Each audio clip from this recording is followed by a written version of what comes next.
అదిరన్ సంచ మహేశ్వరంకి అతి సమీపంలో HMDA approved villa ప్లాట్లు ఈఎంఐ మరియు బ్యాంక్ లోన్ సౌకర్యం అందుబాటులో. ప్రస్తుతం మనతో పాటు ఉన్నారు ప్రవీణ్ శర్మ గారు. ఈయన యాక్చువల్లీ కేపీహెచ్బిలో ఉన్నటువంటి ఒక శివాలయంలో అర్చకులుగా పనిచేస్తున్నారు. కానీ నేను చాలా ఇన్స్టాల్లోనూ అలాగే ఫేస్బుక్లోనూ ఆయన చెప్పేటివి విన్నాను, చూశాను. నార్మల్గా ఏంటంటే మనం చూస్తాం అర్చకులు కానీ లేదా పంతులు కానీ మనం వెళ్ళినప్పుడు పూజలు చేయటం, లేకపోతే దేవుడికి అర్చకత్వం చేయటం, మనకేమన్నా మనం అడిగితే ఏదన్నా చెప్పటం ఇలా ఉంటుంది. కానీ ఈయన మాత్రం అందుకు డిఫరెంట్. ఎలా అంటే సామాజిక బాధ్యతతోటి చాలా విషయాల్ని వచ్చినటువంటి భక్తులకు చెప్తూ ఉన్నారు. నాకు అది బాగా అనిపించింది. నేను అక్కడే కనెక్ట్ అయ్యాను. ఒక్కసారి ఇంటర్వ్యూ కావాలి సార్ అని దగ్గర 15-20 డేస్ నుంచి అడుగుతుంటే ఆయన ఖాళీ లేదు పాపం. మొత్తానికి ఈరోజు అయితే టైం ఇచ్చారు. ఒకసారి ఆయనతో మాట్లాడదాం.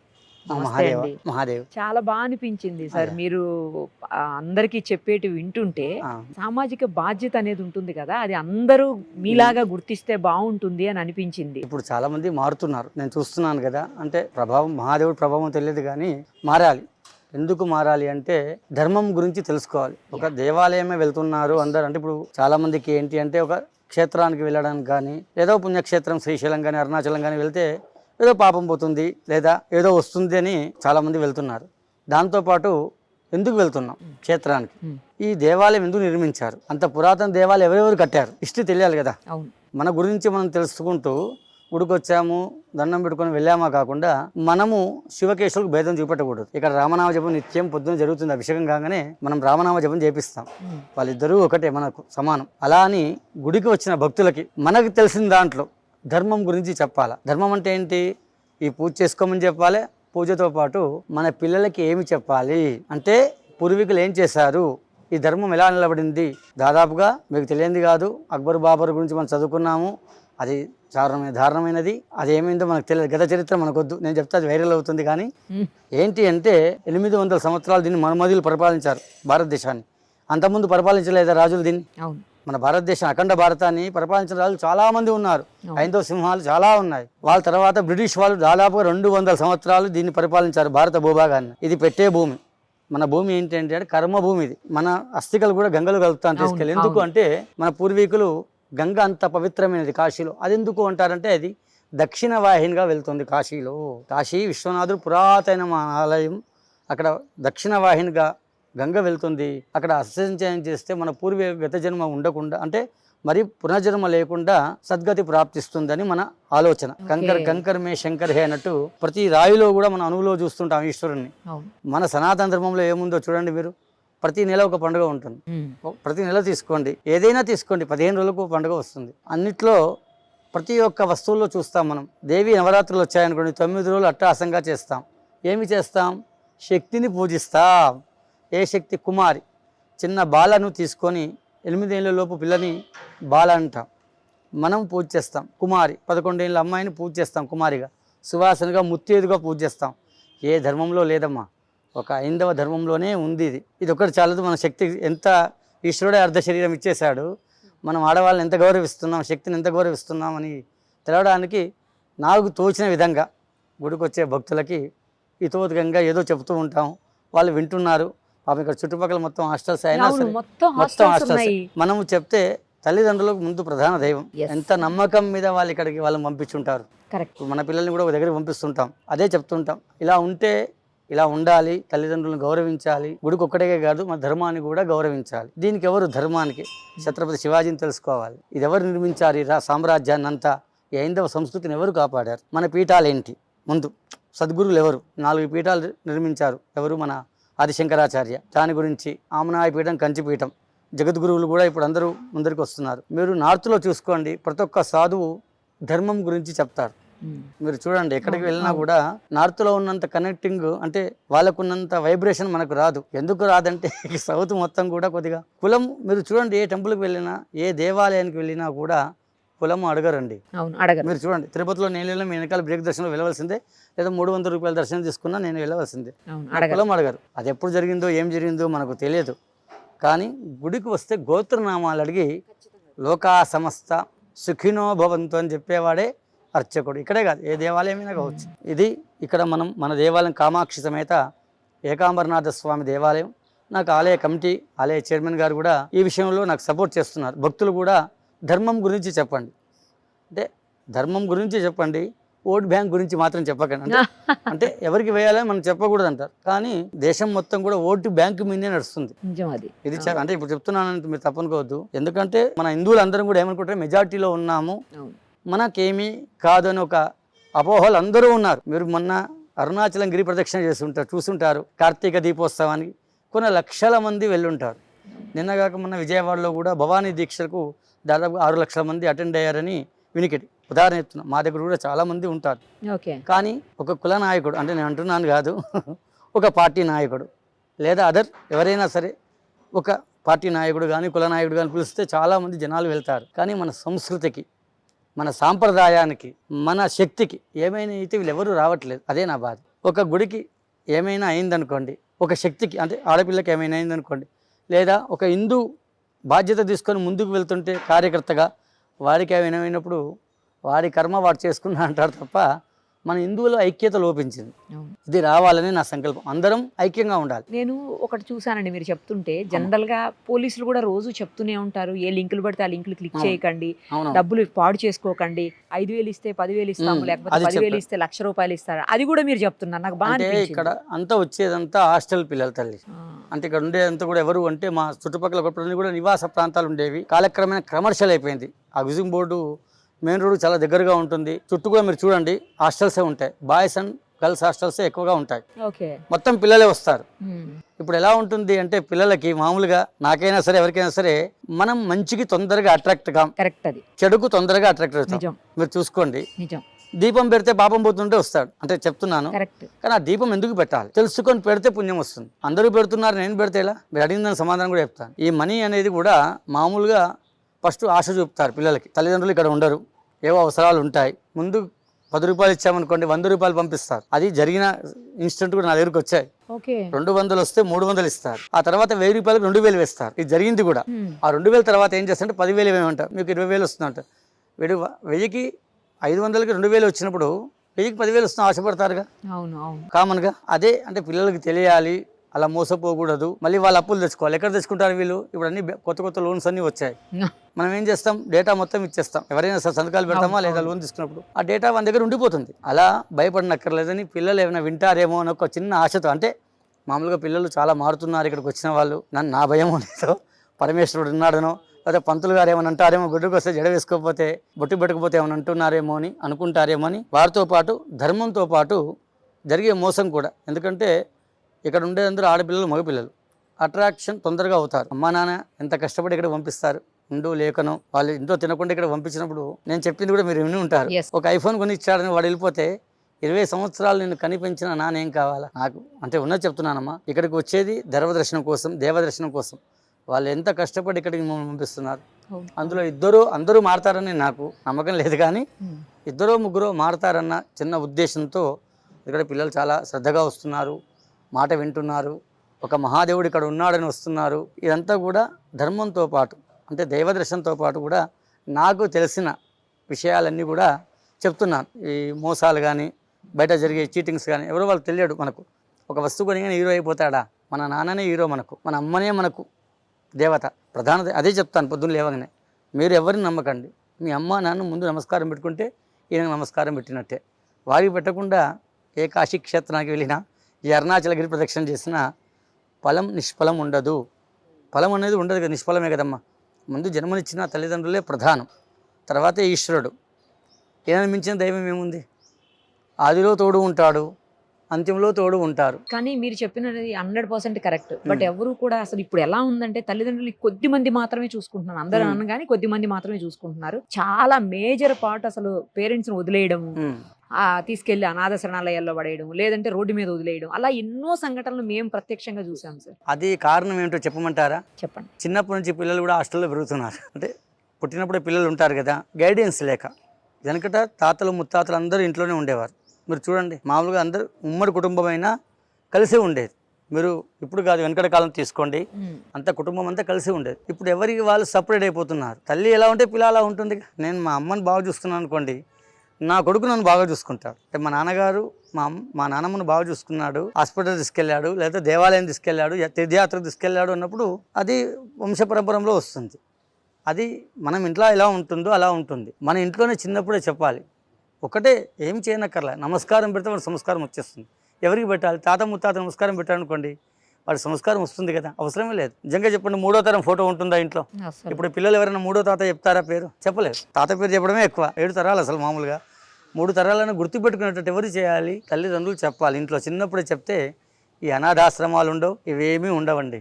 అది ఎక్కడ చెప్పాలంటే బీజం ఇంట్లోనే పడాలి. ధర్మం గురించి కూడా ఎవరు ఎక్కువ చెప్పాలి అంటే తల్లి చెప్పాలి. తండ్రి కన్నా పిల్లలు తల్లితో ఎక్కువ కనెక్టివ్గా ఉంటారు. ఇది గుర్తుపెట్టుకోండి. ఆడపిల్లైనా మగపిల్లలు చిన్నప్పుడు అప్పుడు ఏం చేయాలి? మన ధర్మం ఇది. మనం దీపారాధన చేసేటప్పుడు కానీ, లేదా దేవాలయం వెళ్ళేటప్పుడు కానీ, దాన ధర్మాదులు చేసేటప్పుడు కానీ, అప్పుడు పిల్లల్ని తీసుకువెళ్తే ఏమవుతుంది అయ్యా అంటే వాడికి కూడా ఈ ధర్మం తెలుస్తుంది. ఇంట్లో వ్రతం చేసుకుంటుంటాం మనం మామూలుగా, ఏదో వ్రతమో అభిషేకమో చండీ హోమమో ఏదో మన శక్తి కొలది చేసుకుంటాం. మన పిల్లలు మన పక్కన కూర్చుంటారా? కూర్చోరు, బెడ్రూమ్లో ఉంటారు, లేదా ఎక్కడ హాల్లో కూర్చుంటారు. వాళ్ళు పక్కన కూర్చుంటే కదా వాళ్ళకి సంస్కృతి సాంప్రదాయం తెలిసేది, అవునా కదా? ఇప్పుడు నేనే ఉన్నాను, ఉదాహరణకు నేను పూజ చేసుకుంటున్నాను ఇంట్లో, సత్యనారాయణ నేను చేసుకుంటున్నాను, నేను మా ఆవిడ కూర్చొని చేసుకుంటున్నాము. పిల్లలు ఇంట్లోనే ఉన్నారు, కొన్ని కాలేజీకి వెళ్ళలేదు, ఎక్కడికి వెళ్ళలేదు. వాళ్ళు కూర్చోబెట్టుకుంటే కదా వాళ్ళకి తెలిసేది ఏం జరుగుతుంది అక్కడ పూజా విధానం అనేది. ఈ విషయం ఎవరు చెప్పాలి ధర్మం గురించి అంటే తల్లే చెప్పాలి చిన్నప్పుడే. ఎందుకంటే బీజం చిన్నప్పుడు వేసామనుకోండి, ధర్మం గురించి, మన తాతల ముత్తాతల గురించి కానీ, దేవాలయాల గురించి కానీ, మన సంస్కృతి సాంప్రదాయం గురించి కానీ చిన్నప్పుడు చెప్తే మైండ్లో వాడికి ఎక్కిపోతుంది. చిన్నప్పుడే చెప్పాలి. ఎందుకంటే 10 ఏళ్ళ తర్వాత నా కొడుకు నేను ధర్మం గురించి చెప్దాం 12 ఏళ్ళ తర్వాత అంటే ఈ మధ్యలో ఒక గొర్రె ఒక పంది చేరి మన సంస్కృతి గురించి వాడు తప్పుగా చెప్తాడు. అప్పుడు ఏమవుతుంది? అది ఎక్కించుకుంటాడు తప్ప ఇది ఎక్కించుకోలేడుగా. నువ్వు చిన్నప్పుడే నీ భాగవతం భారతం గురించి చెప్పావనుకోండి వాడి మైండ్లో ఉంటుంది. మీకు చిన్న వీడియో చూపెట్టాను, ఒక పాపను చూపెట్టాను, చిన్న పాపం 3 ఏళ్ళు ఉంటుంది అమ్మాయికి. వాసుదేవ అని చెప్పా, నమశివాయ అని చెప్పా. అమ్మాయి ఒక ఫోటో తీసుకొచ్చి నాకు ఇచ్చింది, రాముడిది సీతది. ఇది రాముడి ఇల్లు, ఇది సీత ఇల్లు, అంజీ ఇల్లు అని చెప్తుంది. ఎట్లా అంటే ఒక ఇంట్లో పిలిచినట్టుగా పిలుస్తుంది దేవుణ్ణి. ఎంత చిన్న పాప, ఆమె దైవస్వరూపం, బాలాస్వరూపంగా ఉంది, మంచిగా చక్కగా ఉంది. అలా చిన్నప్పుడే మన పిల్లలకి కనుక గట్టిగా చెప్పామనుకోండి, వాళ్ళ ఛత్రపతి శివాజీ గురించి కానీ, రాణా ప్రతాప్ గారి గురించి కానీ, ఝాన్సీ రుద్రమదేవి గురించి కానీ చెప్తే ఈ మైండ్ అంటే వాళ్ళ మైండ్లో ఏముంటుందంటే మన దేవాలయం ఇది, మన సంస్కృతి ఇది, దీన్ని కాపాడుకోవాలని ఉంటుంది. ఈ మన సంస్కృతి సాంప్రదాయం ఎప్పుడైతే విచ్ఛిన్నమవుతుందో మనం బానిసలం అవుతాం. ఒక్కటే ఎక్కడ అంటే శక్తి అంటే ఆడవారే. ఇది చూసుకోండి, ఎక్కడైనా ప్రపంచంలో మీరు ఇంతగానో చెప్తారు కదా అందరం సమానమే అని చెప్తున్నారు కదా. ఇప్పుడు భారతదేశంలో ఏమంటారు? అన్ని మతాలు సమానమే అంటారు. ఎక్కడండి సమానం? ఏ దేశంలో వక్ఫ్ బోర్డు లేదు. మీరు తీసుకోండి, దేవాలయానికి వచ్చే వరకు కరెంట్ ఛార్జీలు ఉంటాయి. మీరు చూసుకోండి, మొత్తం మీద ఒక చర్చికి వెళ్ళండి, ఒక మసీదుకి వెళ్ళండి, ఉండదు. ఒక నెల కరెంటు బిల్లు మనం కట్టలేదు అనుకోండి, అంటే నేను ఇప్పుడు తప్పనుకోకూడదు, చెప్పాలి, ఇవన్నీ చెప్తుంటాను. ఒక 2 నెలలు మన కరెంటు బిల్లు కట్టకపోతే కట్ చేస్తాడు వచ్చి. అవునా? ఖచ్చితంగా. పాత బస్సులో కట్టకపోతే కట్ చేస్తాడా? వెళ్ళి చేయడు.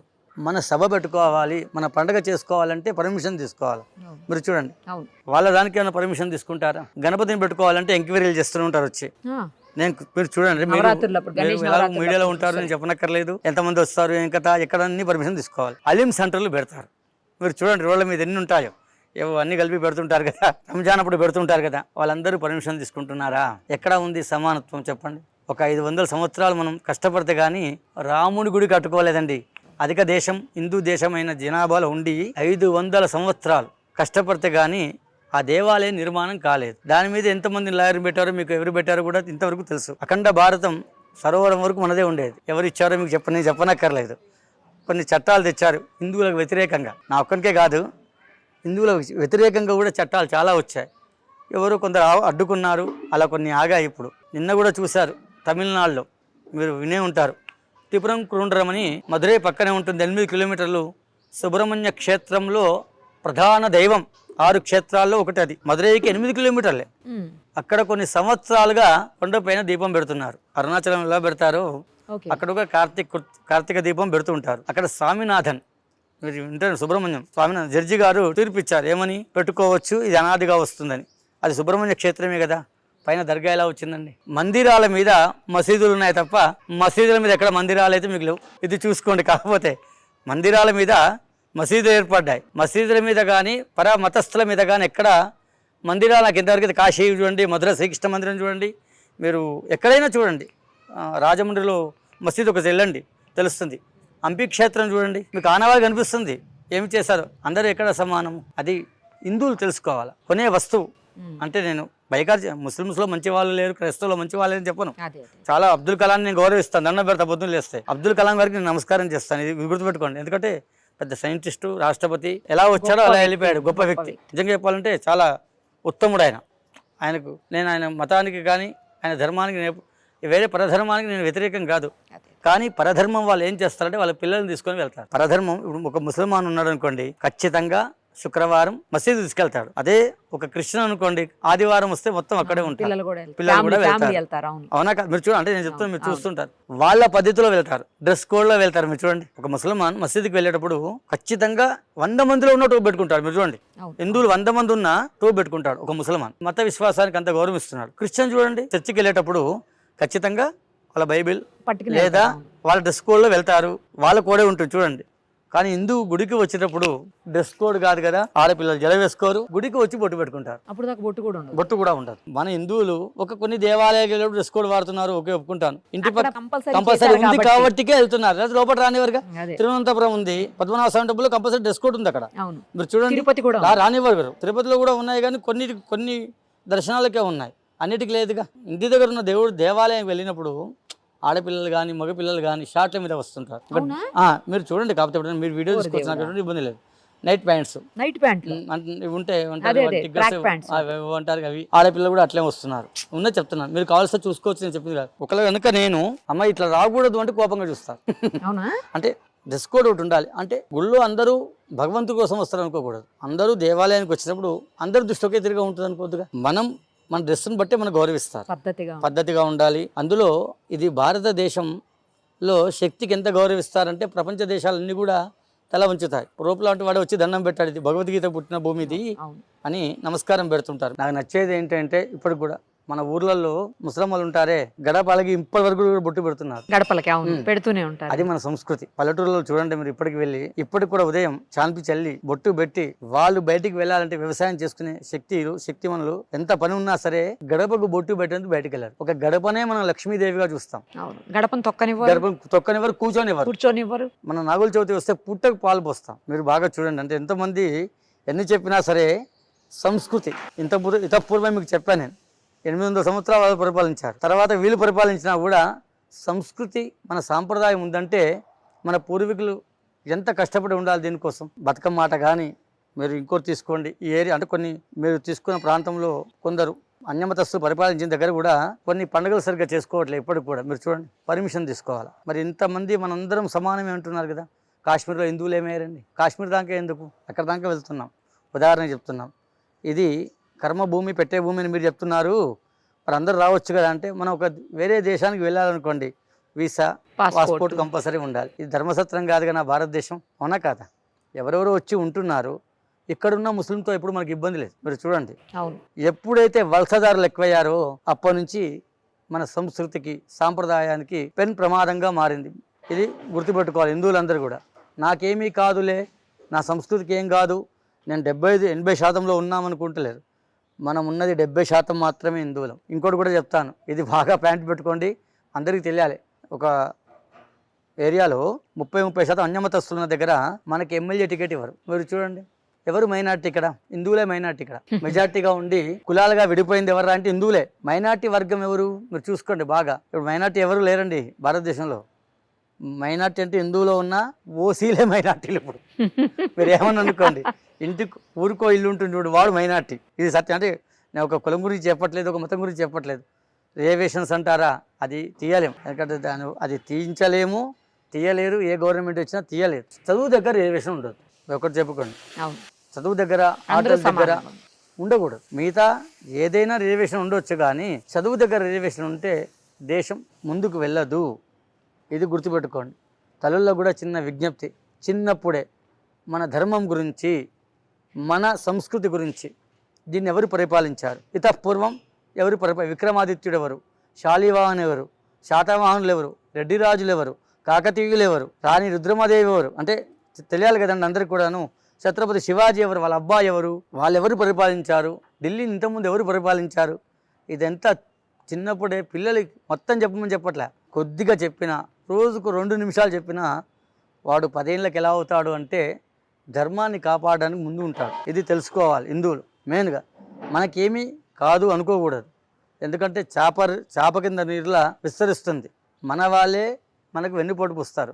ఉదాహరణ చెప్తాను, బ్రిటిష్ వాళ్ళు ఎంతమంది ఇక్కడ ఉన్నారు అప్పుడు? మన దేశ జనాభా ఎంత, అవునా కదా తెలు? మన వాళ్ళు మనమే చంపించుకున్నాం. అంటే అలా చేశారు. ఎందుకు? అధికారం కోసం. ఇప్పుడు కూడా చాలామంది హిందువులో ఉంటుంది, హిందుత్వం ఉంటుంది కాదు, అందరూ అయ్యప్ప మాల వేస్తారు, శివమాల వేస్తారు, భవానీమాల వేస్తారు, అన్నీ వేస్తారు. అప్పుడు మందమేనా?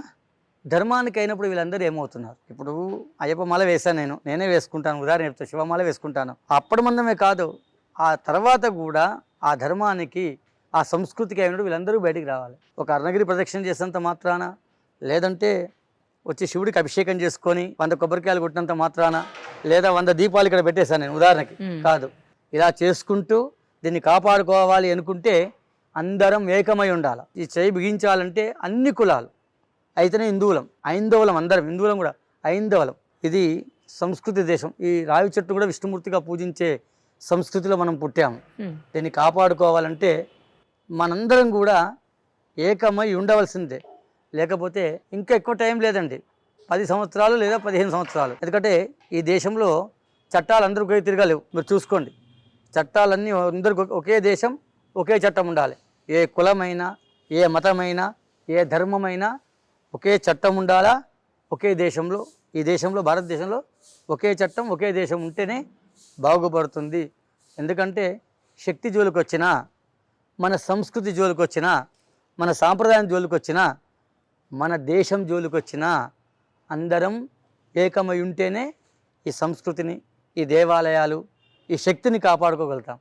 లేకపోతే అతి త్వరలోనే 15 సంవత్సరాలు వేసుకోండి, అంతకన్నా ఎక్కువ ఏముండదు, 15-20 సంవత్సరాలు మనం ఏకం కాకపోతే మనం బానిసలం అవుతాం. చరిత్ర చెప్పిన సత్యం. బంగ్లాదేశ్లో చూసారో లేదో, నిన్ననే హిందూ కంపెనీలో పనిచేసేవాడిని సజీవ దహనం చేశారు. సజీవ దహనం అందరి ముందే చేశారు. మరి దీని మీద ఏమైనా మాట్లాడతారా ప్రతిపక్ష నాయకులు కానీ? ఏమైనా పాకిస్తాన్ విడిపోయినప్పుడు ఎంతమంది, ఇప్పుడు గాడ్సే మంచివాడా చెడ్డవాడా రెండో ఆప్షన్. దేశం విడిపోయినప్పుడు, విభజన జరిగినప్పుడు ఇక్కడ నుంచి కొందరు సోదరులు అక్కడికి వెళ్ళారు, ముస్లిం సోదరులు. అక్కడ నుంచి మన హిందూ సోదరులు అలానే వచ్చారా ట్రైన్లలో? ఎన్ని తలలు తెగిపడ్డాయండి. అది చరిత్ర చెప్పిన సత్యం. ఎప్పుడు? August 14th. మీరు చూడండి, భారతదేశం నుంచి మొన్న కూడా బంగ్లాదేశ్ విడిపోయినప్పుడు, అంటే ఎక్కడి నుంచి అయితే పాకిస్తాన్, అప్పుడు బంగ్లాదేశ్ విడిపోయినప్పుడు ఎంతమంది హిందూ సోదరులు చనిపోయారు, సైనికులు. మీరు చూడండి, చరిత్ర తెలిస్తే మీకు తెలుస్తుంది. దైవాన్ని పూజించాలా, దైవభక్తి ఎంత ఉందో దేశభక్తి కూడా అంతే ఉండాలి. స్వామివారు చెప్తుంటారు, కంచి పరమాచార్య మన శంకర విజయేంద్ర స్వామివారు చెప్తుంటారు. మనకు కంచిపీఠం జగదుర్గు గుర్తే ఉంటారు, వారు ఒకటే చెప్తారు, దైవభక్తి ఎంత ఉందో దేశభక్తి కూడా ఉండాలి. ఉన్నప్పుడే సంస్కృతిని, సాంప్రదాయాన్ని మనందరం కాపాడుకుంటాం. శక్తిని, నీకు టార్గెట్ ఏంటి తెలుసా అండి? శక్తే టార్గెట్. అంటే ఇంగ్లీష్లో మాట్లాడుతూ తప్పనుకోదు, వాళ్ళకి కావాల్సింది శక్తి కావాలి. మన విద్యా వ్యవస్థ కూడా మీరు చూడండి, కాకపోతే అతఃపూర్వం పరిపాలించిన రాజులు లేరా? ఎక్కడైనా విన్నామా మనం? విక్రమాదిత్యుని గురించి కానీ, శాలివాహన గురించి కానీ, శాలివాహన చక్రవర్తి గురించి కానీ, రెడ్డి రాజుల గురించి కానీ ఎక్కడైనా విన్నామా చిన్నప్పుడు? ఇప్పుడు అంటే కొద్దిగా మారుతుంది అనుకోండి, ఈ అన్ని మీడియా ఛానల్స్ ఇవన్నీ వచ్చిన తర్వాత, మన ఫేస్బుక్ ఇవన్నీ వచ్చిన తర్వాత హిందువుల్లో చైతన్యం వస్తుంది. మీలాంటి వాళ్ళు అంటే అందరూ కూడా ఛానల్స్ కూడా ట్రోల్ చేస్తున్నారు కాబట్టి తెలుస్తుంది ఏది ఎక్కడ ఉంది. నలంద విశ్వవిద్యాలయం ఉంది, తక్షక విద్యాలయం. కంటి ఆపరేషన్ అనిస్థితి మత్తు ఇంజక్షన్ లేకుండా చేసింది ఎవరై అంటే మన వాళ్ళే. అలాంటి ఆపరేషన్ ఇక్కడ జరిగినది. నలంద విశ్వవిద్యాలయం చూసే ఉంటాడు. అది దాన్ని ఎవరు తగిలెట్టారో మీరు చెప్పనక్కర్లేదుగా. అంత పెద్ద విద్యాలయంలో ఎంతమంది ఉపాధ్యాయులు. వేదం భారతదేశానికి మనకు కావాల్సింది వేదం నుంచే అన్నీ వచ్చాయి. చూసుకోండి మీరు, ఎక్కడ చూడండి మీరు, ఏ యాగం చేసినా లోక కళ్యాణార్థమే చేస్తాం. ఆ విభూది, ఆ ధూళి మొత్తం కూడా వ్యాపించి చండీహోమం చేస్తుంటే ఈ ప్రకృతి మొత్తం సస్యశ్యామలంగా ఉండాలి. ప్రకృతే పరమాత్మ. దీన్ని కాపాడుకుంటేనే పరమాత్మ చల్లగా చూస్తాడు. ఎందుకంటే పరమేశ్వరుడు ఎక్కడో లేడు, అగ్నిలింగమై అరుణాచలంలో ఉన్నాడు, వాయులింగమై కాళహస్తిలో మీకు ఎదురుగా కనిపిస్తుంది. పెద్ద పెద్ద సైంటిస్టులు కూడా దాన్ని ఏమి చేయలేకపోయారు. జలలింగమై జంబుకేశ్వరంలో ఉన్నాడు. పృథ్వీని మొత్తం సస్యశ్యామలం చేసుకుపోయి కాంచీపురంలో పృథ్వీలింగమై ఉన్నారు. జంబుకేశ్వరంలో జలలింగం, చిదంబరం మీకు వినే ఉంటారు. ఆకాశలింగం ఏమి ఉండదు అక్కడ, ఆకాశంలో ఏముంటుంది? నటరాజస్వామి అక్కడ ఉన్నారు. పంచభూతలింగమై స్వామి మనల్ని కాపాడుతూ ఉన్నాడు వెనుక నుంచి. ఇది మన సంస్కృతి పిల్లలకు చెబితే మనము తెలుసుకుంటే మనగడ ఉంటుంది మనకు. లేకపోతే మనం బానిసలుగా ఉండవలసి వస్తున్న బాధతో ఇక్కడికి వచ్చే పిల్లలకి నాకు తెలిసినది అందరూ అనుకుంటారు ఆర్ఎస్ఎస్ బీజేపీ నన్ను చాలా మంది అడుగుతుంటారు, అవునా? అడుగుతారు, అలా కూడా అడుగుతారు, మీరు ఈ బీజేపీ సపోర్ట్ చేస్తున్నారు. మీరు నేను బీజేపీ సపోర్ట్ చేయట్లేదు. ఆర్ఎస్ఎస్ అంటే ఒక సంస్థ, అది వాళ్ళు ఎక్కడ ఏమీ దోపిడీ చేసినట్టు కానీ ఏమీ లేదు. చూడండి మీరు ఒకసారి, ఎక్కడైతే వరదలు వస్తాయో ముందు స్వయంసేవకు ఉంటుంది, మీరు చూడండి, మీరు దేశ రక్షణకే ఉంటారు వాళ్ళు. కాకపోతే మీరు దేశ రక్షణ అప్పుడు మీరు చూడండి, కాకపోతే వాళ్ళ హిస్టరీ కూడా ఉంది, మీకు యుద్ధంలో కూడా పాల్గొన్నట్టుగా ఉంది. వాళ్ళు ఎక్కడా ఏది చేసినట్టుగా లేదు. స్వయం సేగం విశ్వ హిందూ పరిషత్ మీరు అని అడుగుతారు. కాదు, నేను ఒక అర్చకుడు, నేను హిందువుని అని చెప్తాను. నేను పిల్లలు కూడా చెప్తున్నాను, మీకోసం నేను కూర్చుంటాను, మనందరం ఏకమై ఉందాం. మా దగ్గరికి కొందరు ముస్లిం పిల్లలు వస్తారు. ఓకే, మీరు నమ్ముతారు అంటే వాళ్ళ పేరు చెప్పకూడదు నేను. ఓకే, శివుడు అంటే ఎంత ఇష్టం తెలుసా వాళ్ళకి. వాళ్ళు అంటుంటారు, మీలో మార్పు లేదు, మేమేం చేస్తామంటారు. వాళ్ళ ఇంట్లో వాళ్ళు కూడా పాపం ఇష్టపడతారు, కానీ వాళ్ళ పేర్లు చెప్పను. ఇద్దరు ముగ్గురు నేను చెప్పిన ప్రవచనాల కంటే ఇక్కడ ఏ శ్రీరామరామును ఏదో పిల్లలు ఇలా ఉండాలి అలా ఉండాలని చెప్తుంటాను కదా. అన్యమతస్తులు కూడా అంటే వాళ్ళ పేర్లు ఎందుకు లేండి, వాళ్ళు మారి నిత్యం వచ్చి ఇక్కడ శివలింగం ఉంటుంది చిన్నది, అభిషేకం చేసుకుంటారు. మీరు చెప్పే కరెక్ట్ అండి. మీ దాంట్లో శక్తిని పూజిస్తారు, మా దాంట్లో బానిసగా చూస్తారు. ఉదాహరణ చెప్తున్నాను, అస్సాం ఉంది ఇప్పుడు, ఏదో చట్టం తెచ్చారుగా, తెచ్చిన తర్వాత ఎంతమంది వెళ్ళిపోతున్నారు. ఇంతమందికి ఆధార్ కార్డు ఇచ్చింది ఎవడు? నేను రావద్దని చెప్పట్లేదు, దేశంలో మనం కూడా మన పిల్లలు కూడా అమెరికాకి వెళ్తున్నారు, ఆఫ్రికాకి వెళ్తున్నారు, న్యూజిలాండ్ వెళ్తున్నారు. అందరూ ఇక్కడ పౌరసత్వం ఉంటేనే ఉంటారు కదా, వీసా గౌడ్ అయిపోయినా వచ్చేయాలి అంతే. ఇక్కడ అలా లేదు, తెలిసిన వాడు వచ్చి ఉంటున్నారు. అలా కాకుండా ఈ దేశము ఒకే దేశం, ఒకే చట్టంగా ఉండాలి. ఇది విశ్వ భారతంగా వెలగాలి. ఇప్పుడు అక్కడెక్కడో డాలర్ విలువతో మనకేం సంబంధం లేదుగా. ఉదాహరణ అంటే మీరు తప్పనుకోకండి, అంటే అది మాట్లాడుతున్నాను. అక్కడ 90 రూపాయి అయిపోయినా మనకు రూపాయే కదా, అంతే. మనకు రూపాయి. అందరూ విదేశీ మానేసి స్వదేశీ వస్తువులు కొంటే ఇక్కడే బాగుంటుందిగా. ఈ దేశం కూడా మన పిల్లలు అభివృద్ధి చెందుతారుగా. ఇప్పుడు కొద్దిగా ఉన్నవాడు ఏం చేస్తున్నాడు, ఎంఎస్ కోసం బిఎస్ కోసం అమెరికా వెళ్తున్నారు పిల్లలు, వాళ్ళ అమ్మ నాన్న ఇక్కడే ఉంటున్నారు. వాడు వస్తున్నాడు ఇక్కడికి? రావట్లేదు. అబ్బాయి వస్తున్నారా, వాళ్ళు వస్తున్నారా? వారు రావట్లేదు ఇక్కడికి. పోనీ వీళ్ళు వెళ్తున్నారా? వీళ్ళు కూడా వెళ్ళట్లేదు. ఆ ఖాళీ అయిన ప్లేసు వేరే వాళ్ళు వచ్చి ఆక్రమించుకుంటున్నారు. పోనీ దేవుడు తెచ్చే వస్తువులు ఏవైనా సరే నీ ధర్మాన్ని కాపాడేవాడి దగ్గర తెస్తున్నావా? అది కూడా లేదు. ఒక పూ తీసుకదా, 100 పూలు అక్కర్లే. నీ దేశాన్ని, నీ ధర్మాన్ని కాపాడేవాడి దగ్గర నువ్వు తీసుకున్నావు అనుకోండి. సరే, ఇప్పుడు మీకు ఒక ఉదాహరణ చెప్తాను. దీపావళి వచ్చింది అనుకోండి, దసరా దీపావళి వస్తే పూల రేట్లు మేము చెప్పనక్కర్లే మీకు. కొనేవాళ్ళు ఎవరు? హిందువులే. అన్ని పూలు అక్కర్లే, కొన్ని పెట్టండి. ఎవరి దగ్గర తీసుకోవాలి? నీ ధర్మాన్ని కాపాడేవాడి దగ్గర తీసుకోవాలి. మార్కెట్ అంతా వాళ్ళ చేతిలో పెట్టి కూర్చున్నాం, ఇప్పుడు తాతల నాడే పెట్టి కూర్చున్నాం, దాన్ని ఏం చేయలేం. అలా అని నేను వాళ్ళని వ్యతిరేకించట్లేదు. కానీ నీ ధర్మాన్ని కాపాడేవాడు, నీ శక్తిని కాపాడేవాడు, నీ భూభాగాన్ని కాపాడేవాడిని నువ్వు ఎంచుకున్నావనుకో, ఇంకొక 50 ఏళ్ళు 100 ఏళ్ళు నువ్వు సస్యశ్యామలంగా ఉంటావు. ఇక్కడ ఉన్న స్వేచ్ఛ ఎక్కడా లేదండి. ఈ భారతదేశంలో ఉన్న స్వేచ్ఛ మీకు ఎక్కడా లేదు. ఇంత చెప్తుంటారు, చైనాలో మీడియాకు స్వేచ్ఛ ఉందా అంటే చెప్తున్నాను తప్పను. అంటే ఆ దేశం గురించి నేను చెప్పిన వెళ్ళలేదు, కానీ చెప్తున్నాను. మనం ట్రాఫిక్ రూల్స్ కూడా పాటించాం అస్సలు. నేనైనా సరే ఎవరి అంటే చెప్తున్నాను తప్పనుకోకండి. అది కనుక మనం పాటిస్తే మన సెల్ఫ్ కాన్ఫిడెంట్ ఉండాలి. దేవాలయం వస్తున్నాం, ఎలా రావాలి? ఒక శుచి శుభ్రతతో రావాలి. భగవంతుడు ఎక్కడ ఉంటాడు? శుచి శుభ్రత దగ్గరనే భగవంతుడు ఉంటాడు. అమ్మా నాన్నే ప్రధాన దైవం. మంచి నీట్గా డ్రెస్ వేసుకొని భగవంతుడు బొట్టు ముందు లేవని బొట్టు పెట్టుకోవడం, ఈ బొట్టు పెట్టుకోవడం అలవాటు చేసుకుంటే వాటికి మన ధర్మం గురించి తెలుస్తుంది. గుడికి వచ్చి పెట్టుకుందాం. మన హిందువులు కూడా చాలామంది చూడండి. కాకపోతే నేను ఇంతకుముందు చెప్తున్నాగా, అన్యమతస్తులు 100 మంది 1000 మంది ఉన్న మన క్యాబ్ పెట్టుకుంటాడు, అంటే వాళ్ళ మత ఆచారం పాటిస్తాడు. మన దగ్గరికి వచ్చే వరకు చిన్న బొట్టు పెట్టండి. అయ్యా అదే మాల వేసుకుంటే నాకన్నా పెద్ద బొట్లు పెట్టుకుంటారు, నాకన్నా ఎక్కువసేపు గుళ్ళో కూర్చుంటారు.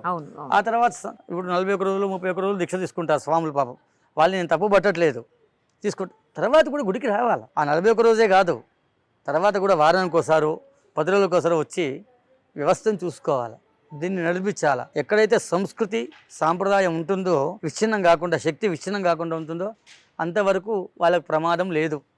ఆ ధర్మానికి, మన ధర్మమే, మనది మతం కాదు, హిందూ ధర్మం ఇది.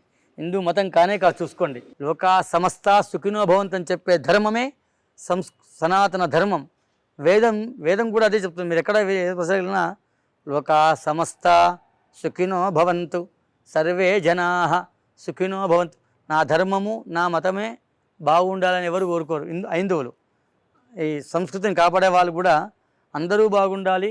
సకల చరాచర జీవకోటి ఏవైతే ప్రాణులు ఉన్నాయో, అంటే మనమే కాదు, మానవులే కాదు, మానవులే, ఆవులు, కుక్కలు, మేకలు ఎన్ని ఉన్నాయి, జలచరాలు ఎన్ని ఉన్నాయి, మీరు చూడండి. ఇవన్నీ లోకా సమస్త సుఖినో భవంతు. లోకంలో ఉన్న ప్రాణులు కూడా సుఖంగా సంతోషంగా ఉండే చెప్పే ధర్మమే సనాతన ధర్మం. అది ఎలా ఉంటుంది? ఈ వ్యవస్థ ఉన్నంత వరకే ఉంటుంది. దేవాలయాలు వ్యవస్థ, దాన్ని కాపాడే వ్యక్తి, సమర్థమైన నాయకుడు ఉన్నంతసేపే అవి ఉంటాయి. అది పోయిందనుకోండి, మనము ఉండము, మన వ్యవస్థ ఉండదు, ఏమి ఉండవు. బానిసలమై బతుకు తెరువు కోసం బతకవలసి వస్తుంది. ఇక్కడ ఎక్కడైనా సరే చరిత్ర చెప్పిన సత్యం. మీరు నాకు ఇందాడి నుంచి చూస్తున్నాను తలపాగలాగా గట్టాను. నేను ఎక్కడ ఎప్పుడు అర్చకుల్ని ఇలా చూడలేదు. ఎందుకు, ఏంటి స్పెషల్?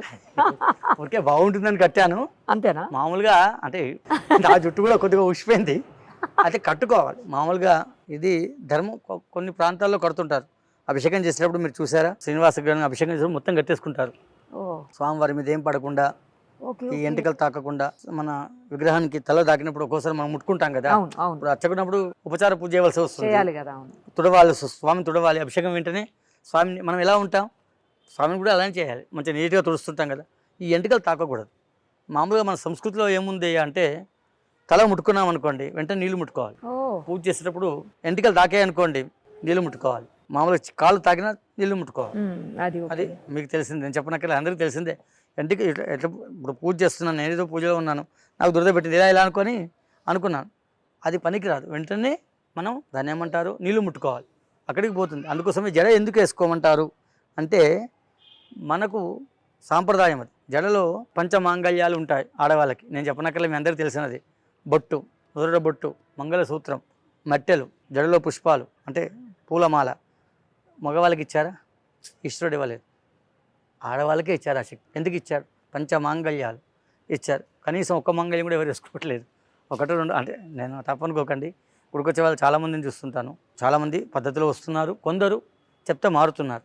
అందరూ మారి, అందరూ ఈ ధర్మం వైపు, అంటే పరధర్మాన్ని కించపరచని చెప్పట్లేదు, వాళ్ళని గౌరవిస్తూ మనం కూడా మన ధర్మంలో ఉండాలి, మనం కాపాడుకోవాలి. కాపాడకపోతే నువ్వు ఆ ధర్మంలోకి వెళ్ళిపోతావు, మార్చేసుకుంటారు. ఎంతసేపు చెప్పాను కదా, పిల్లలకి కనుక చిన్నప్పుడు చెప్పలేదు అనుకోండి, ఆ చిన్నబాబు మనకు చెప్పలేదు అనుకోండి, కొద్ది వయసు వచ్చిన తర్వాత వేరేవాడు చెప్పేస్తాడు ధర్మం గురించి, అది నిజమని నమ్ముతారు. ఇప్పుడు మన క్షేత్రాలు చూస్తే మన వయసు ఎక్కడిది, ఆ క్షేత్రం వయసు ఎక్కడది. మీరు ఎక్కడ తవ్వినా కొన్ని దేవాలయాలు పునర్నిర్మాణం అవుతున్నప్పుడు ఎంత పూర్వభావం ఉందండి, ఎంత పూర్వీకులు అంత కష్టపడితే, కొన్ని వందల సంవత్సరాలు కష్టపడితే ఆ దేవాలయాలు నిర్మించారు. ఇప్పుడు అరుణాచలం తీసుకోండి, అదర్ కానీ మధుర మీనాక్షి తీసుకోండి, అవన్నీ చేయాలి అంటే, జంబుకేశ్వరం కానీ ఇవన్నీ చేయాలంటే మన పూర్వీకులు ఎంత కష్టపడి ఉండాలి.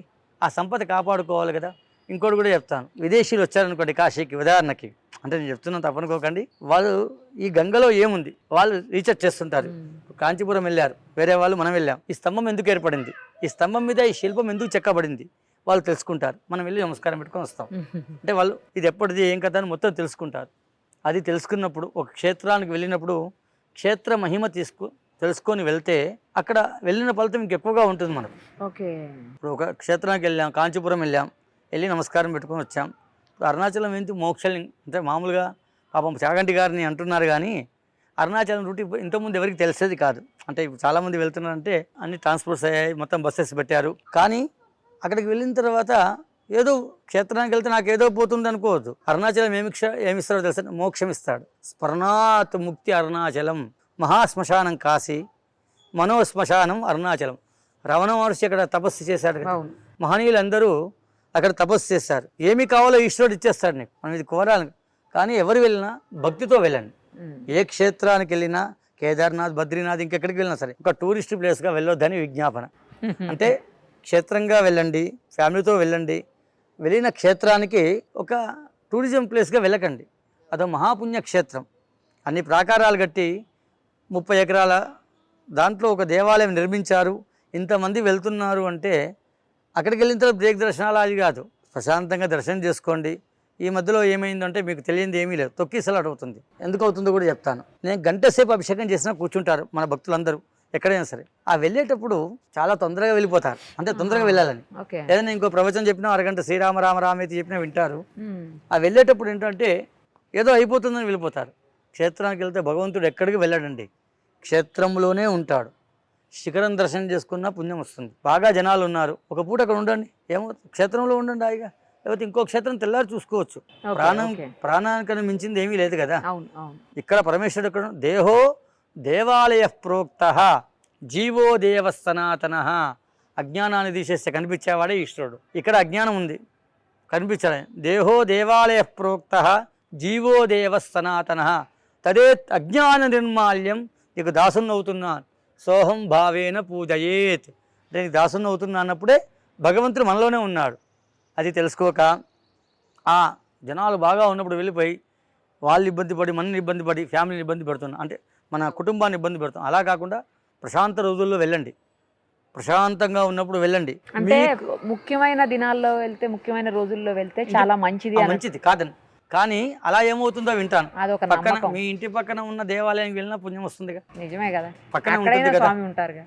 ఇప్పుడు లక్షల మందిలో వెళ్ళే బదులు ఇంటి పక్కన ఉన్న దేవాలయం వెళ్ళండి. కరెక్ట్. ఖాళీగా ఉన్న రోజు వెళ్ళండి, ఇక ప్రశాంతంగా ఫ్యామిలీని తీసుకొని.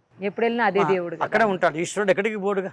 అంటే నా ఉద్దేశం, మీకు టైం ఉంటే, మీకు దర్శనం టికెట్ ఉంటే అలా అని కాదు, ప్రాబ్లం లేదు. ప్రాబ్లం లేదు. మీరు అంతమందిలో వెళ్ళి ఫ్యామిలీని ఇబ్బంది పెట్టడం, అంటే మీ కుటుంబాన్ని ఇబ్బంది పెట్టడం, మీరు ఇబ్బంది పడడం భావ్యం కాదని సరే, నా ఇంకో ఉద్దేశం. చిన్న డౌట్ అండి. ఈ చాలా దేవాలయాల్లో స్వామివారి లింగానికి మనమే స్వయంగా అభిషేకం చేసి ముట్టనిస్తారు. అవును, చాలా చోట్ల ముట్టుకునేవారు. ఎందుకు? రీజన్ ఏంటి? మామూలుగా ఇది చాలా, అంటే కొన్ని ప్రతిష్ట చేసినప్పుడే ఏంటంటే అందరూ వెళ్తున్నారు. ఇంకోటి కూడా, అందరం సమానమే భగవంతుడికి. మన సంకల్పంలో ఏం చెప్తాను తెలుసా? ఎవరు చెప్పినా, మీరు చెప్పినా, మీ ఇంట్లో నేను వ్రతం చేస్తున్నాను వచ్చి, మమ సహకుటుంబానాం సపరివారానాం సబాంధవానాం, అంటే ఇంట్లో పనిచేసేవాడు కూడా మమ సహకుటుంబస్య సబాంధవస్య సపరివారస్య, అంటే పనివాళ్ళు. సపరివారం అంటే పరివారం, పరివారం అంటే మన పనివాళ్ళేగా. పరివారం అంటే చుట్టుపక్కల ఉన్న వాళ్ళే. అందరూ బాగుండాలని చేసేది. మీరు అడిగారు కదా, అభిషేకం అంటారు కదా, మామూలుగా అర్చకుడు చేస్తే ఉత్తమం. ఎందుకంటే అక్కడ ఎవరి అధికారం, ఇప్పుడు నేను అరుణాచలం వెళ్ళాను ఉదాహరణకు, నేను అర్చకుని ఇక్కడ ఒక 20 సంవత్సరాల నుంచి ఇక్కడ చేస్తున్నాను. నాకు ఇక్కడ అధికారం లేదు, నేను బయట నుంచే నమస్కారం చేసుకోవాలి. అక్కడ అర్చకుడు వంశపారపర్యం, ఆ పాలు కూడా శివపురాణం చెప్తుంది, కింద పడతాయి పాలు, అవి తొక్కకూడదు. తొక్కితే పుణ్యం, చేసుకున్న పుణ్యం పోతుంది. శివ నిర్మాల్యం తొక్కకూడదు. అయితే కొన్ని గుళ్ళల్లో ఏంటంటే అది కాలక్రమేణా, ఇప్పుడు శ్రీశైలం ఉంది, ఎవరైనా ముట్టుకోవచ్చు. అవును, అక్కడ ఉంది. మహంకాళ దగ్గరికి వెళ్ళండి, అక్కడ ఉంది. మీరు సోమనాథ్ వెళ్ళండి, లేదు, మళ్ళీ లేదు. చూసారా? కాంచీపురం వెళ్ళండి, ఉండదు. అంతే చెప్తున్నాను. ఆ ప్రాంతాలను బట్టి వాళ్ళు ప్రతిష్ట చేసుకున్నప్పుడు సంకల్పం బట్టి, మన దేవాలయాలు కూడా ఎవరికి లేదు అలో, అంటే కొన్ని పక్కన ఉంటాయి, మన దగ్గర లేదు. మనం మనకు శివలింగం బయట పెట్టాము, అందరు ఇక్కడ చేసుకుంటారు. మన దగ్గర సంకల్పం చెప్పుకొని కూడా అందరూ కూర్చుంటారు. అది ఉత్తమమని నా ఉద్దేశం. ఆయా దేవాలయాలు ఆ సాంప్రదాయాలను బట్టి వాళ్ళు పెట్టుకున్నారు. కానీ ఎక్కడైతే ఎవరైతే ఉన్నారో దానికి ప్రతినిధిగా ముఖ్యమంత్రి ఉన్నారు, ఆయన శాఖ ఏం చేసుకోవాల్సిందేగా. అంటే అలా అని కాదు, వారిని నేను చెప్పట్లేదు. మామూలుగా ఇప్పుడు అందరూ పనిచేస్తేనే ముందరికి వెళ్తుంది. ఇంకోటి కూడా చెప్తున్నాను, ఈ మధ్యలో ఈ డ్రగ్స్ మాఫియా కూడా బాగా అయిపోయింది దారుణంగా. అంటే అది కూడా నేను గుళ్ళో చెప్తున్నాను పిల్లలకి.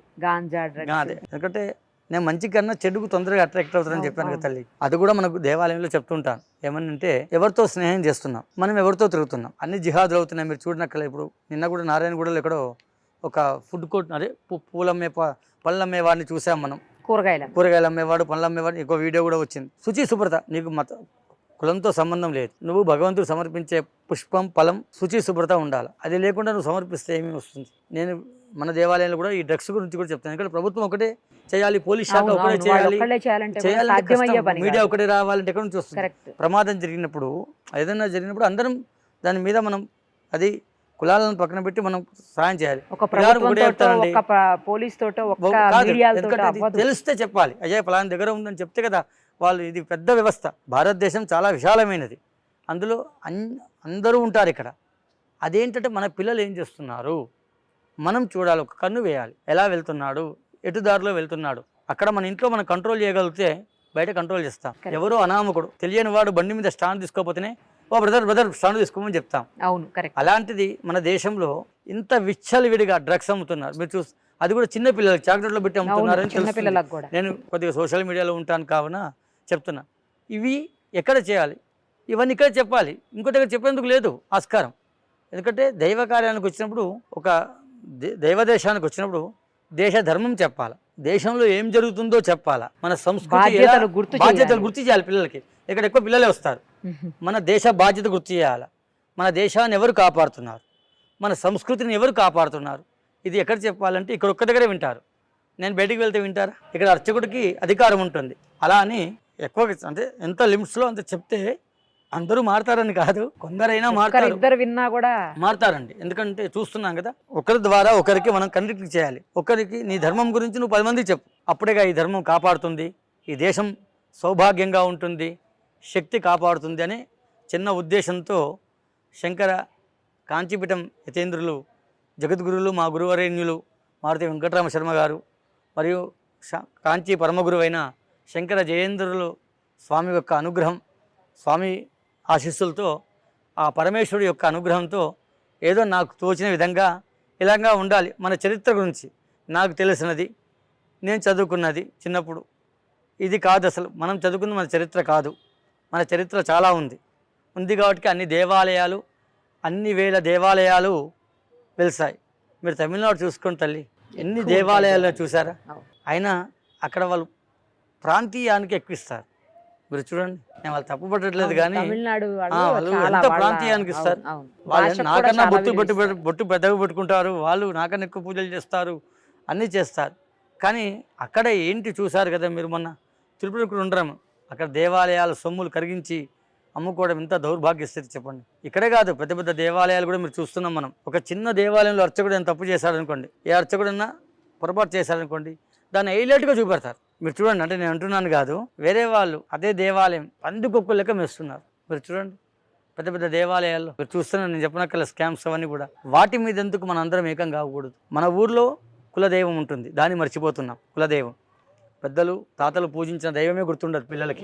అసలు తెలియదు చెప్పాలి. ప్రాబ్లమ్స్ ఎక్కడ వస్తున్నాయంటే కులదైవాన్ని మర్చిపోతున్నారు, గ్రామ దేవతను మర్చిపోతున్నారు. మనం మన ఊరికి ఏదైనా చేయాలి. ఇప్పుడు కాకుండా కొద్దిగా పెద్ద పెరిగిన తర్వాత ఎప్పుడైనా అక్కడో వ్యవస్థ ఏర్పాటు చేయాలి. అక్కడ అర్చకుడు ఉంటాడు. చాలా పురాతన దేవాలయాలని, పెద్ద పెద్ద దేవాలయాలకు ఎవరో ఇస్తుంటారు. మన ఊర్లో లేదా మన గ్రామం పక్కన పురాతన దేవాలయం ఉంది. పరమాచార్య స్వామి చెప్తుంటారు, ఎక్కడైతే పురాతన దేవాలయాలు మనం అభివృద్ధి చేసి అంటే అభిషేకం చేస్తామో, ఇక్కడ చేసిన దగ్గర వేరే రేట్లు ఫలితం ఉంటుంది. ఇప్పుడు ఎవరు చేయని దేవతామూర్తికి నీళ్ళు పోస్తే ఎంత పుణ్యం వస్తుందండి అందరికన్నా. అది నా పరమాచార్య గారి ఆ సెలవు ఇచ్చారు ఆయన. పరమాచార్య అంటే కంచి పరమాచార్య మీ అందరికీ తెలిసిందే, నడిచే దైవం. చంద్రశేఖర మహాస్వామి వారు చెప్తుంటారు, అందరం ధర్మ మార్గంలో నడవాలి. ధర్మం అంటే ఏంటి? పక్కవాడిని హాని చేయకపోవడం ధర్మం. నీ ధర్మాన్ని నువ్వు కాపాడుకుంటూ, నీ ధర్మాన్ని వదిలేయకూడదు. వదిలేస్తే నువ్వు బానిసైపోతావు. నీ పూర్వీకులందరూ కూడా ఎంతో త్యాగఫలం, ఇదంతా కూడా ఎంతో త్యాగఫలం. అందరూ, అన్ని కులాలు, ఒకటే కులం కాదండి ఇక్కడ. ఈ ధర్మంలో నిలబడింది ఒకటే కులం కాదు, అందరూ కలిస్తేనే ఈ హైందవ సమాజం ఇలా ఉంది. దీన్ని కాపాడుకోవాలంటే ఇకనైనా కులాలను పక్కన పెట్టి అందరం ఏకమై హిందూగా జీవిస్తే కొన్ని సంవత్సరాల వరకు మనం శాంతి. ఎందుకంటే ప్రపంచ దేశంలో హిందువులు అందరూ ఉన్నారు, ఎక్కడ ఒక రాయి వేసింది లేదు. మీరు చూసుకోండి, ప్రపంచ దేశాల్లో మీరు చూడండి, ఒక్క రాయి వేసింది లేదు. ధర్నాలు చేసినా ఏం చేసినా ఒక్క రాయి కూడా వేసింది లేదు. మీరు చూసుకోండి, మన వీరభద్ర స్వామి రాయచోటి మొన్ననే జరిగింది, చూసారో లేదో, కర్నూలు దగ్గర. కడప అవతలనే ఉంటుంది రాయచోటి. వీరభద్ర స్వామి వెళ్ళకూడదు. మన గుడి ముందు నుంచి మనం వద్దంటామా? ఏదైనా ర్యాలీ వెళ్తుంటే వద్దంటామా? మనం మెజార్టీకి ఉన్నంతసేపే మన ధర్మానికి, మన శక్తికి, మన భూభాగానికి మనకు రక్ష. ఇది చరిత్ర చెప్పిన సత్యం. చాలా విషయాలు షేర్ చేశారు, చాలా ఉన్నాయి కానీ వెళ్తూనే ఉంటుంది. మళ్ళీ కలుద్దాం.